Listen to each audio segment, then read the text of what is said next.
चांद की धरती पर एलियन ने कब्जा जमा रखा है। चंद्रयान-3 का प्रज्ञान रोवर चहलकदमी करता हुआ चांद की सतह पर मौजूद उस गड्ढे के पास पहुंच गया जिसमें एलियन का निवास था। क्या चांद पर पहुंचे रूस के लूना 25 अंतरिक्ष यान पर भी एलियंस ने हमला करके उसे क्रैश किया है और अब चंद्रयान-3 पर भी एलियंस के हमले का खतरा मंडरा रहा है? दोस्तों, आज के इस वीडियो में इस रहस्यमयी चीज से पर्दा उठाने वाले हैं। हम आपको एलियन के बारे में जानकारी देंगे और आपको एलियन की मौजूदगी के रहस्य से रूबरू करवाएंगे। दोस्तों, आपको अगर कोई कहे कि आज चांद पर एलियन का अस्तित्व मौजूद है और अब उन्होंने वहां अपना कब्जा जमा लिया है, तो क्या यह बात सच है? और क्या चांद की सतह पर अब प्रज्ञान रोवर का एलियन से सामना हो गया है? आज के वीडियो में आपको सारा सच बताने वाली हूं, बस मेरे साथ वीडियो में अंत तक बने रहें। और अगर आप सच्चे भारतीय हैं तो अभी वीडियो को लाइक कर दें और कमेंट में जय हिंद जरूर लिखें। अमेरिका ने चांद पर 5 अभियान भेजे थे, लेकिन साल 1972 के बाद यह सिलसिला रुक गया।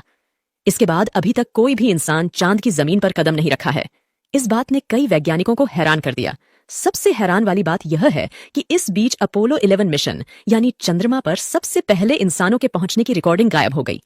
इस रील्स में चांद पर घूमने तक से लेकर वापस आने और चांद के वीडियो थे। रो टेप्स गायब होने के बाद एलियन की थ्योरी आई। बताया जाता है कि शायद टेप में कुछ ऐसा था जिससे चंद्रमा की सच्चाई पता चलती थी।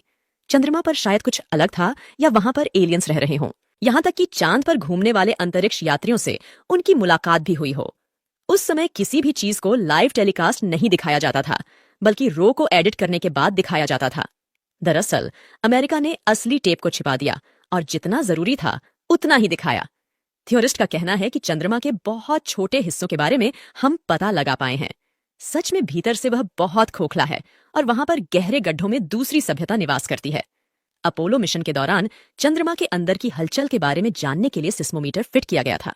इस दौरान वैज्ञानिक और यूएफओ विशेषज्ञ स्कॉट वेरिंग का दावा है कि चांद के अदन और विशालकाय गड्ढे हैं जिनमें एलियंस की बस्तियां होंगी। उन्होंने कई रो वीडियोस की मदद से अपने दावे को सही साबित करने की कोशिश की।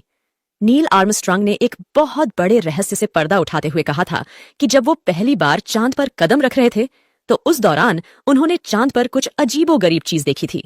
वो उसके काफी करीब पहुंच गए थे। साथ ही उन्होंने चंद्रमा की तरफ जाते वक्त यूएफओ को देखने की बात भी दुनिया के सामने रखी। अपोलो के सभी मिशनों में शामिल वैज्ञानिकों ने एक चमकदार यूएफओ देखने का दावा किया है। उन्होंने कुछ अज्ञात और अजीबोगरीब वस्तुएं भी दिखाई दी जिसकी इन्हें कोई पहचान नहीं हुई, और उन्होंने ये सब बेहद करीब से देखा था। नील आर्मस्ट्रांग का 2012 में निधन हो चुका है, लेकिन उन्होंने बताया था कि जब वो जा रहे थे तो चांद पर 21 जुलाई 1979 की सुबह 4 बजे यूएफओ यान जैसा कुछ उन्हें दिखाई दिया, जिसको पृथ्वी पर नजर रखने के लिए बनाया था। ऐसे में अगर इन सारी चीजों को इकट्ठा करके देखा जाए तो एलियंस वाली बात वाकई में चिंता में डालने वाली है। कंस्पिरेसी पर यकीन करने वाले कई वैज्ञानिकों का मानना है कि साल 1972 में जब आखिरी बार चांद पर अमेरिका गया था, उस दौरान एलियंस ने चेतावनी दी होगी। कुछ ऐसा हुआ होगा जिसके बाद टेप खो गए और फिर कोई इंसान चांद पर नहीं गया। खैर, अब अपना चंद्रयान-3 चांद पर उतर चुका है और उसका प्रज्ञान रोवर लगातार चांद की सतह पर घूम रहा है। आपको लगता होगा कि चांद की धरती भी पृथ्वी की तरह ही है, लेकिन ऐसा बिल्कुल नहीं है। वहां के हालात काफी अलग है। पृथ्वी रोवर प्रज्ञान तो इस गड्ढे के साइड से होते हुए आगे निकल गया, लेकिन इस दौरान उसमें लगे सेंसर ने उस गड्ढे से ऐसा कुछ खोज निकाला कि इसरो समेत दुनिया भर के वैज्ञानिक चौंक गए। प्रज्ञान रोवर में लगे सेंसर ने उस गड्ढे में ऑक्सीजन मौजूद होने का पुख्ता सबूत इसरो को दिया है। चांद की सतह पर ऑक्सीजन का मौजूद होना यह बताता है कि वहां पर पहले कभी या अब भी कोई इंसानी बस्ती या एलियन मौजूद है। अब प्रज्ञान रोवर सतह पर हाइड्रोजन की खोज और करने में जुटा है। अगर हाइड्रोजन और मिल जाता है तो यह भी तय हो जाएगा कि चांद पर पानी भी मौजूद है। इतना ही नहीं, रोवर प्रज्ञान ने चांद की सतह के तापमान को लेकर भी बहुत बड़ा खुलासा किया है। और सतह से केवल 8 सेंटीमीटर नीचे ही तापमान -10 डिग्री है। केवल 8 सेंटीमीटर में तापमान में इतना भारी बदलाव वास्तव में वैज्ञानिकों को चौंकाने वाला है। हर रोज प्रज्ञान रोवर उस गड्ढे से नए नए खुलासे कर रहा है।